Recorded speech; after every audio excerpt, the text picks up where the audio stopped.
बाभुळगाव तालुक्यातील मोठी बाजारपेठ असणाऱ्या सावर येथे दिनांक 18 एप्रिल गुरुवार रोजी शव्वाल महिन्याच्या 8 तारखेनुसार दरवर्षीप्रमाणे याही वर्षी हजरत शानूर शाह बाबा संस्था यांच्या वतीने हजरत फाजल खा बाबा यांचा 42वा उर्स शरीफ मोठ्या उत्साहात फटाक्यांची आतिषबाजी, घोडे, डीजे, ढोल ताशांच्या गजरात गावात भव्य मिरवणूक काढून मोठ्या उत्साहात साजरा करण्यात आला।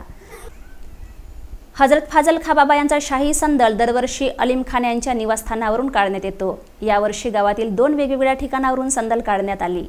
एक शहानूर शाह बाबा यांच्या दर्ग्यावरून तर दुसरा शेख जाकीर मंसूर यांच्या निवासस्थानावरून वाजत गाजत भव्य मिरवणूक काढण्यात आली। ही मिरवणूक गावातील मुख्य चौक फिरून बस स्थानक चौकात पोहोचतात। मोठ्या प्रमाणात फटाक्यांची आतिषबाजी करत शेकडो युवकांनी ढोल ताशांच्या ठोक्यावर ताल धरत हजरत फाजल खा बाबा यांच्या जयघोषाने सर्व परिसर दणाणून गेला। यावेळी संदल मिरवणुकीमध्ये सहभाग घेणाऱ्या भाविकांसाठी बसस्थानक चौकात शरबत वाटपाचे आयोजन करण्यात आले होते। 4 तासांच्या जल्लोषानंतर ही संदल मिरवणुकीची हजरत फाजल खा बाबा यांच्या दर्ग्यावर सांगता करण्यात आली। निवडणुकीचे वारे वाहत असताना मात्र संदल मिरवणुकीस कोणताही राजकीय रंग न चढू देता अगदीच धार्मिक व भक्तिमय वातावरणात संपन्न करण्यात आली। यावेळी यवतमाळ ग्रामीण पोलिसांनी चोख बंदोबस्त ठेवला होता।